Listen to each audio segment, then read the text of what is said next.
Et bonjour à tous. Alors je vous retrouve dans cette vidéo en période de confinement avec une casquette sur la tête parce que les cheveux c'est comme tout le monde, c'est pas du tout ça. Donc aujourd'hui je vous reviens puisque du coup je voulais vous faire une vidéo concernant des patines pour les cheveux. Impossible pour moi avant de tester ces produits là de trouver une vidéo sur YouTube. C'est que des vidéos en espagnol et autant vous dire que je n'ai jamais fait d'espagnol et que je ne parle pas espagnol. Bien puisque j'ai testé ces patines et pour moi c'est important de vous les faire connaître puisqu'elles sont vraiment génialissimes.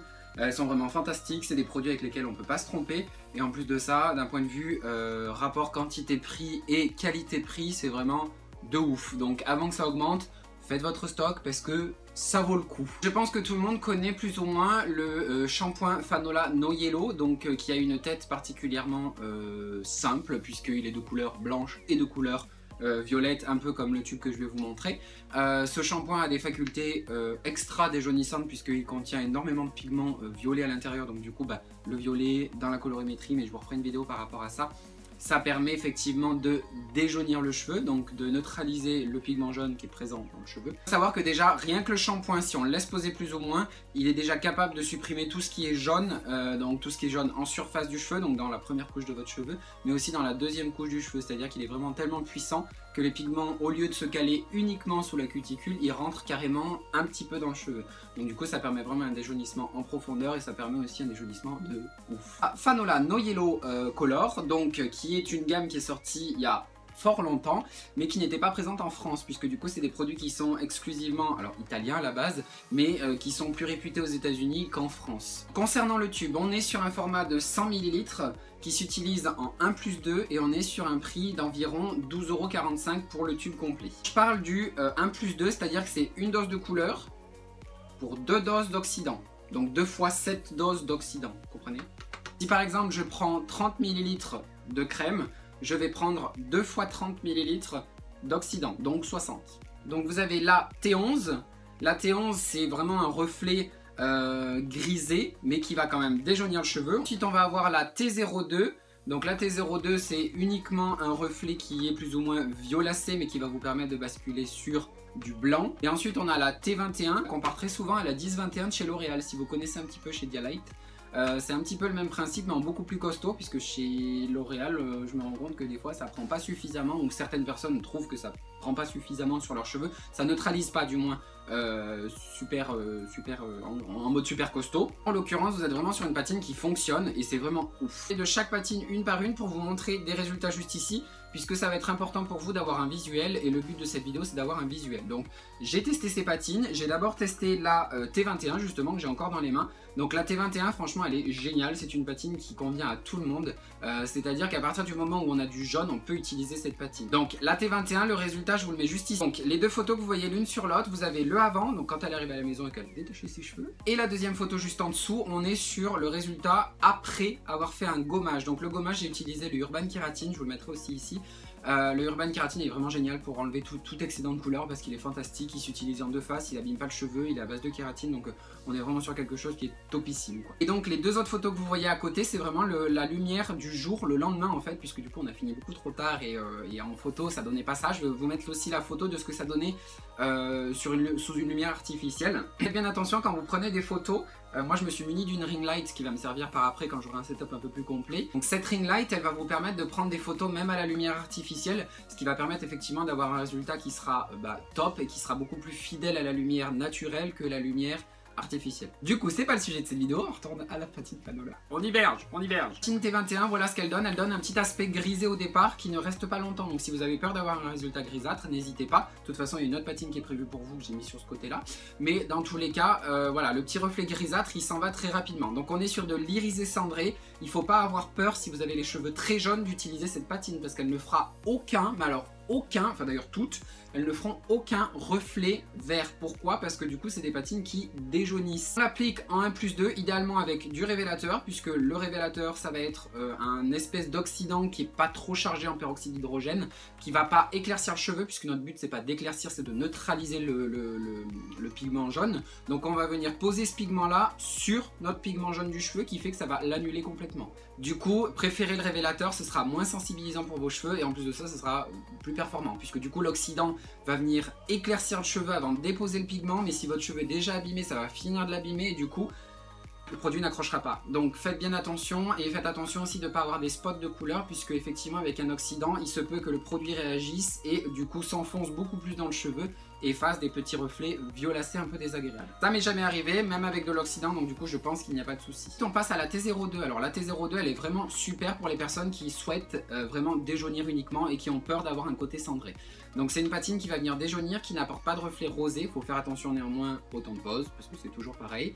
Mais on est sur une durée de temps de pose de 10 à 20 minutes comme toutes les patines de chez Fanola. Après c'est en fonction de vous, hein. C'est vraiment de 5 à 25 minutes, hein. On peut vraiment faire, voire 30 minutes, ça dépend des conditions, de l'environnement, s'il fait froid, s'il fait chaud. Celle-là elle est vraiment très bien pour les gens qui souhaitent voilà, apporter soit plus de reflets irisés à leur patine T21, ce qui dans ce cas-là c'est positif parce que ça va vous aider à déjaunir un peu plus que d'apporter ce reflet un petit peu grisâtre. Donc du coup le côté grisâtre est un peu cassé. Néanmoins il y a toujours du côté grisâtre, donc faites bien attention. Mais à côté de ça, ça peut aussi vous permettre, si vous avez peur des reflets grisâtres, d'utiliser cette patine là pour déjaunir vos cheveux sans avoir de reflets grisâtres. Et ensuite donc la fameuse T11, donc la T11 elle est un peu particulière. C'est à dire que la T11 j'en avais peur au départ, je l'utilisais toujours en mélange, donc je l'ai utilisée avec la T21 aussi. J'en avais mis avec la T02, alors là j'avais pas pris de photo, c'était juste pour des petits tests comme ça. Donc ça finit pas vert du tout. Alors j'ai essayé la T11 mélangée à un petit peu de T21, mais alors vraiment un tout petit peu de T21, j'ai genre mis l'équivalent d'une demi-cigarette, même pas. Et j'ai mis beaucoup de T11, donc je vous montre les résultats juste ici. Alors c'était sur tête malléable, la tête malléable c'est des cheveux qui sont mi-synthétiques, mi-naturels. Donc il y en a qui ont décoloré, il y en a qui n'ont pas décoloré. Et pour le coup, alors j'ai utilisé la poudre blonde mi 9 tons, que j'utilise tout le temps parce qu'elle est géniale cette poudre là. Pour décolorer, j'avais décoloré au préalable, donc j'ai fait 2 décos. La déco a tiré sur un jaune encore orangé un peu dégueulasse parce que du coup les têtes malléables ça ne devient jamais blanc à part si c'est une qualité d'enfer. Là c'était pas une qualité de fou. Du coup ça m'a permis effectivement d'avoir un très beau résultat puisque le résultat est un petit peu grisé. Mais alors ça dépend de la lumière, c'est à dire que c'est un grisé un peu bleu mais légèrement bleu, c'est pas un bleu mémé. Mais c'est un gris légèrement bleu qui est complètement blanc quand on le regarde à la lumière artificielle. C'est un peu impressionnant ces patines parce qu'elles ont vraiment une brillance inégalée et en plus de ça elles ont vraiment un aspect déjaunissant qui est ultra costaud. Donc si vous voulez directement un gris et que vous voulez pas passer par toutes les transitions, si vous êtes un jaune comme ça, donc il faut vraiment que post-déco le jaune soit comme ça sur cheveux humides et comme ça sur cheveux secs.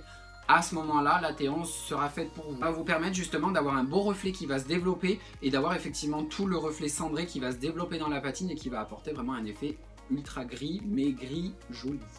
Donc sur ces patines-là, il va falloir prévoir un temps de pause entre 10 à 25 minutes, 30 minutes au maximum, mais en général au bout de 15-20 minutes c'est ok. Ces patines-là, il faut impérativement les laisser poser et les laisser développer. Alors, on le dira jamais assez, le temps de pause préconisé, vous l'avez, c'est entre 5 on va dire et 30 minutes. On va vraiment prendre une fourchette en fonction de tous les types de cheveux. Sachez que par contre, il faut bien la laisser développer. Je répète, il faut bien la laisser développer. Alors effectivement, il y a le temps de pause qui est bien à respecter. Si on respecte 20 minutes, c'est très bien. Par contre, il y a le développement. Le développement d'une patine, c'est quoi? C'est-à-dire que la patine, elle contient des pigments, comme je vous ai dit, là, irisés et cendrés pour certaines, juste irisés et juste cendrés pour d'autres. Là, en l'occurrence, il va falloir les laisser se développer. Si vous utilisez la T21 et que vous la posez et que d'un coup, vous voyez que ça devient rose et que vous rincez, non. Non, parce que du coup, en fait, si vous voulez, le pigment rose violacé, il va venir se déposer sur le pigment doré de votre cheveu dans un premier temps et il va venir se développer pour neutraliser. Si vous rincez immédiatement quand vous voyez du violine, et ben c'est simple, le doré qui est dans votre cheveu va pas pouvoir non plus neutraliser le violine et le violine va pas pouvoir neutraliser le doré. Donc ils vont pas pouvoir se neutraliser entre eux et qu'est-ce qui va se passer? Vous allez rincer trop vite parce que vous allez avoir peur de l'oxydation qui se passe sur votre cheveu et vous allez avoir du pigment violet puisqu'il n'aura pas eu le temps de neutraliser. Donc du coup vous aurez des zones un petit peu violacées, des zones encore jaunes et du coup la patine elle va pas vous plaire. Plus vous allez laisser développer la patine, plus elle va griser. C'est tout à fait normal, il faut pas avoir peur, au bout d'un moment ça devient un peu comme plus foncé que ce qu'on avait réalisé au départ, donc faut pas avoir peur, c'est normal, puisque le cheveu quand en fait vous neutralisez tous les reflets dorés, il devient plus ou moins à l'œil translucide. Alors c'est un grand mot, mais il devient plus ou moins translucide. Et cet aspect translucide va évidemment refléter la lumière qui va revenir vers vous, et effectivement le gris va paraître plus foncé dans le cheveu, et forcément vous allez avoir un effet de plus foncé. Pas s'inquiéter, le cheveu est humidifié par le produit, le cheveu est translucide, donc du coup on a un reflet qui est plus gris foncé. C'est normal, quand vous allez rincer, la patine s'en va, il y a des reflets qui s'en vont avec, en fait, qui vont s'écouler avec l'eau. Et quand vous allez sécher, vous allez voir que vous allez avoir un cheveu qui est excessivement blanc. Plus le cheveu devient gris, quand le produit est posé sur le cheveu, plus ça veut dire que votre cheveu va être blanc-gris. Voilà, tout simplement. Après, il ne faut pas avoir peur si vous ressortez, que vous brochez vos cheveux, que vous avez fini la patine, etc. et que le reflet est un petit peu grisé, c'est pas bien grave. Sachez qu'au bout de 2-3 jours de shampoing classique, vous allez retrouver après un cheveu qui sera de plus en plus blanc. Il faut quand même néanmoins l'entretenir avec du shampoing déjaunissant et là je vous conseille le Fanola juste derrière parce qu'il est fantastique. Voilà. Donc j'espère que justement toutes ces petites illustrations que je vous ai mis autour vous auront aidé effectivement à vous décider sur cette patine. Franchement j'en ai cherché des mille et des cents, je sais que je travaille beaucoup avec la Vela aussi, la 1069 de chez Illumina et la 960 que souvent je mélange. Mais en l'occurrence c'est vrai que j'avais tout le temps des reflets, fallait que je la laisse travailler longtemps, fallait que j'ai un fond de déco qui soit hyper blanc. Si j'avais un petit peu de jaune un peu plus foncé, ça avait tendance à pas trop prendre, il fallait pas trop que je dilue la patine, enfin c'était un peu casse-gueule. Là en l'occurrence on peut vraiment pas se tromper avec la Fanola, enfin c'est vrai que j'ai testé tout ce que j'ai pu pour vous faire une vidéo complète. Donc la coiffure est mon métier mais c'est aussi une énorme passion, donc du coup c'est la passion que je veux vous partager. Donc n'hésitez pas à aller vous abonner sur la page Instagram que j'ai faite, vous pourrez voir tous les résultats du moins que je poste.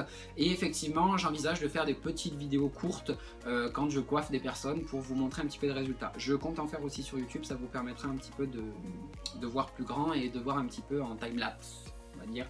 On va essayer de mettre ça en accéléré parce que ce sera compliqué, des transformations que je pourrais faire. Voilà, je pense que c'est un bon moyen de retrouver ma chaîne et un bon moyen aussi de me relancer dans ce que j'aime. Je dis à bientôt et on se retrouve pour une nouvelle vidéo. Bye